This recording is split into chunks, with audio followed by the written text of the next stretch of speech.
So you're wondering if you are qualified to be a spiritual teacher, and if you have it within you or not, this video is for you.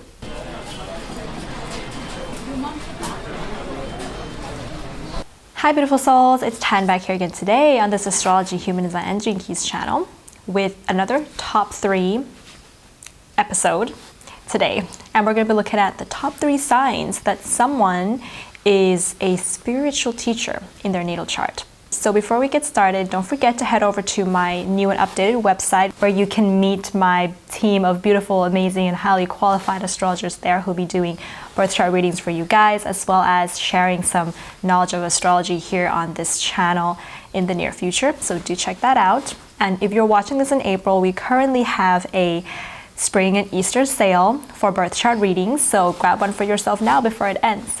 And also don't forget to head over to my art YouTube channel. I'll post a link to that up above in the description box below. I haven't posted an art video in quite a while, but I'm definitely getting back to it. So if you head over there, you like what you see, give it a thumbs up and hit subscribe. All right, let's get started. So let me first define to you guys what I would consider to be a spiritual teacher. Now, when we're talking about spirituality in the sense of this video, we are not talking about psychics or the occult, because the definition of spirituality, and I'm assuming that's what you guys are looking for when you are requesting for this video, is that you're looking for somebody who is spiritual and can be a good teacher of spirituality. So examples of a spiritual teacher, I think, would be someone like Teal Swan, someone like Jiddu Krishnamurti, or someone like Eckhart Tolle. You know, these are amazing spiritual teachers out there, especially, you know, Eckhart Tolle and the idea of the present now, the idea of dissolving the ego. These are spiritual types of topic. Krishnamurti and his he's like the teacher that likes to break through illusions and give you the his own version of the truth of things.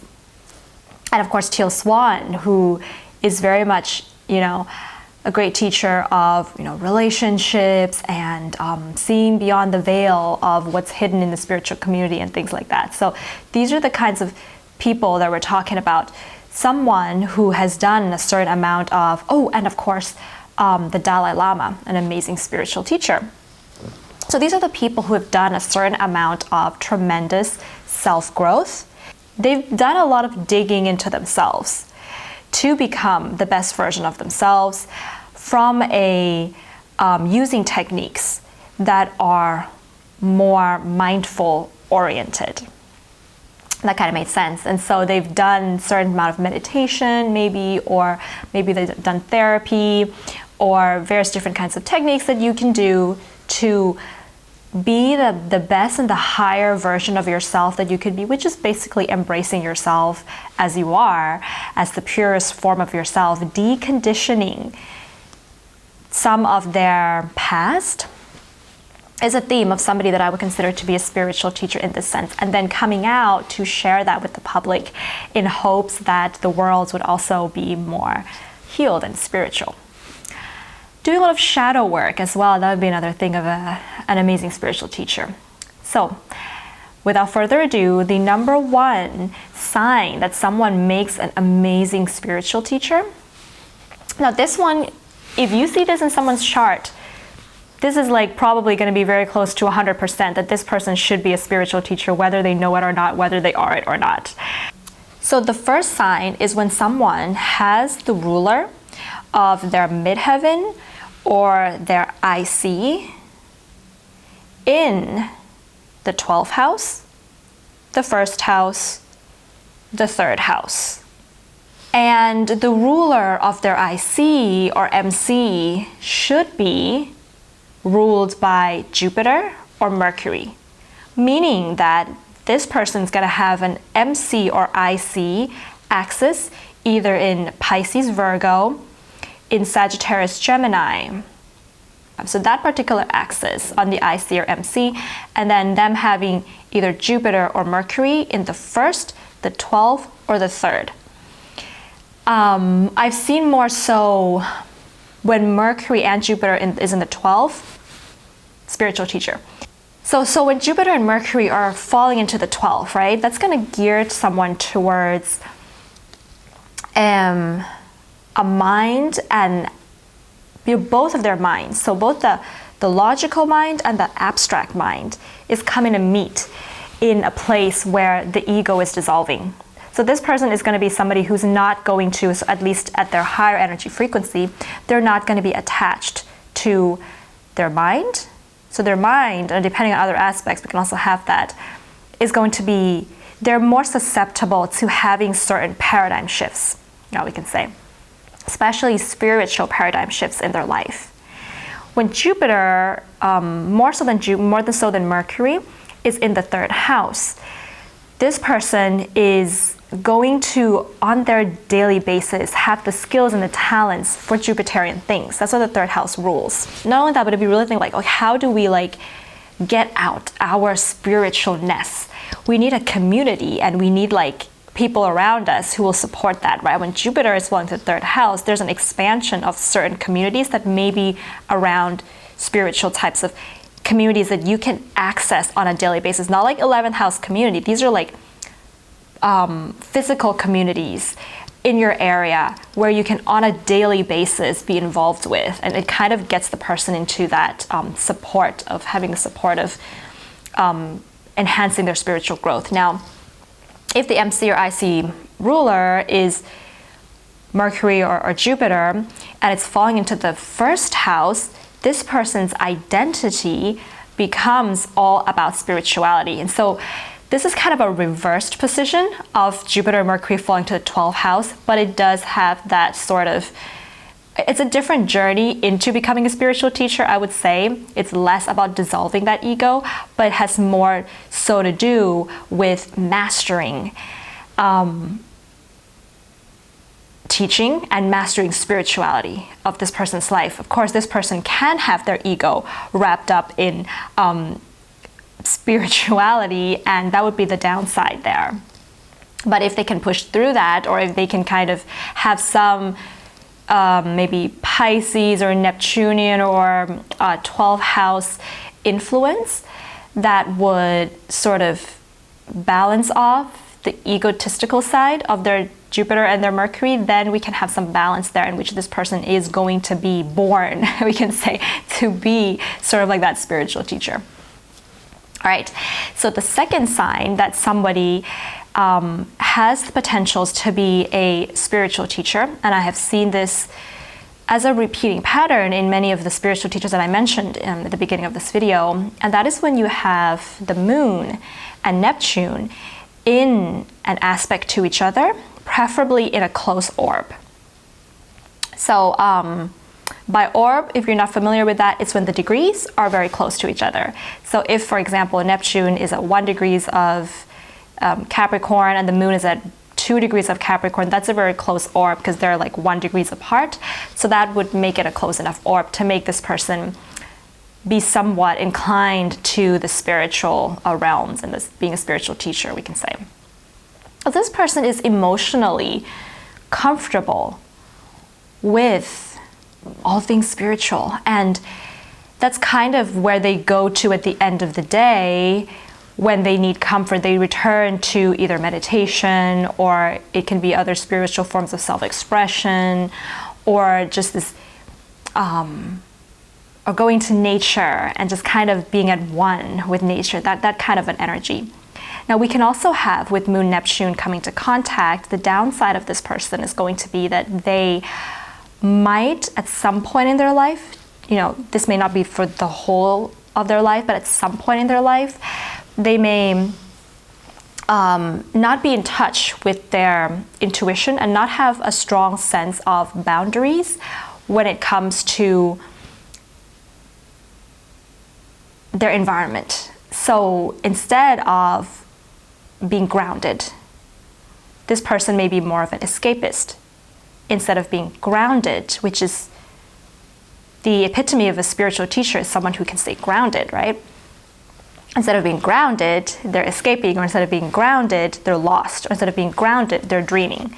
So we can have that as a downside to this particular placement. Now, the last thing, there's something that I've also observed in a lot of charts of, like at the beginning of the video that I mentioned, those spiritual teachers. The third factor here is something that will show you that this person has done inner work. So especially the first point was more about the spiritual teaching side of things. But now, how does that spiritual teacher actually become a spiritual teacher? They must have done the inner work there. So what we're looking for to let us know that someone's done a lot of heavy inner work or deep digging inside of themselves are, I would call them the hardest aspects or the hardest placements that you can have in astrology. For example, if someone has Mars with Saturn, any aspect between Mars and Saturn in a close enough orb, and if it's a conjunction, they can just be, or the opposition, or the square, they can be a little bit further away. So, Mars-Saturn contacts, Moon-Pluto contacts in the natal chart. Okay, so conjunction, opposition, in conjunctions, squares. Moon-Saturn contacts in the natal chart. Sun-Pluto contacts in the natal chart. And Pluto with the South Node in the natal chart. And a chart in generals that have a lot of inconjunctions or semi-sextiles will also indicate somebody who's got a lot of growth that they're doing. So yeah, I think these are the main ones. Now, there's also the Mars and Pluto contact that I want to mention here, but only if Mars and Pluto are in conjunction or semi-sextiles will they be considered as needing that inner work, because Mars and Pluto naturally they kind of like each other, sort of. Like both of them are ruled by Scorpio, so they're not so bad together. But when they're in conjunctions or semi-sextiles, that's going to be hard, because now the planets are supposed to be friendly with each other, or just kind of like, I don't get you, right? So those are some of the aspects to look for to let us know that someone has been through some trauma, has had some deep conditionings in their life, but they may be a great spiritual teacher if they overcome or if they raise the energy frequency of some of these aspects to its higher functioning. Now, they may not do that. They may not be able to raise the energy frequency, and they may not be able to get there as being a spiritual teacher. Like I think Teal Swan has a Mars-Saturn conjunction, and that's one that you really have to, almost metaphorically cut into yourself to figure out things. And those people just love, figuring the depths of their soul out. But again, it's a double-edged sword as to whether the person is going to be able to overcome these hard aspects in astrology or not. So, as usual, I'm going to give you a bonus, number 4, with regards to human design, the gene keys. There's one channel in human design that, to me, I would consider this to be a spiritual teacher channel. And theoretically speaking, this is not based on research, this is just in theory.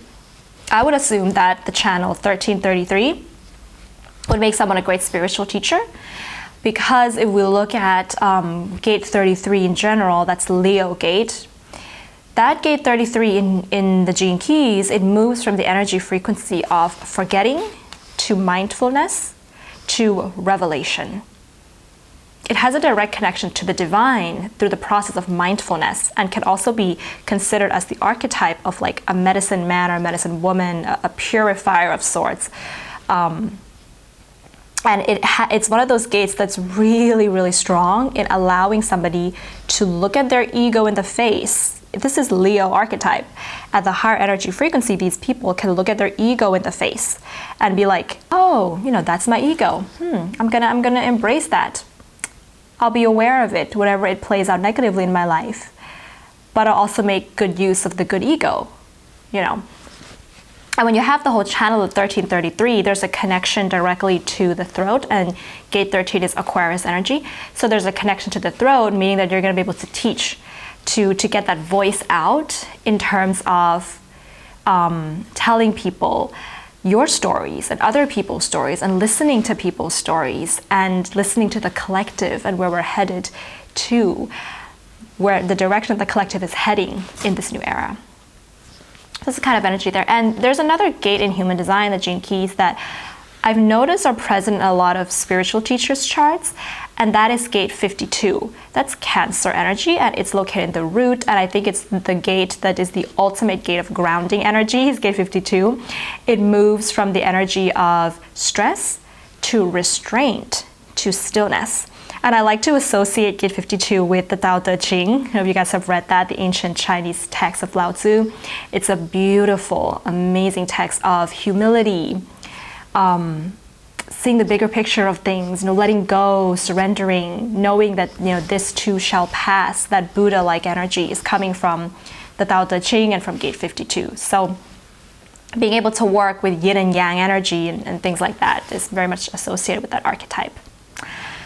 Oh, I feel like that was a lot. So yeah, let me know, guys. Comment below what you think about this particular trait in astrology, and like the video if you like it, subscribe to the channel if you haven't, and don't forget to head over to my website to meet your team of beautiful and amazing astrologers who'll be with you from this point onwards. All right, so have a beautiful day, beautiful souls. Bye.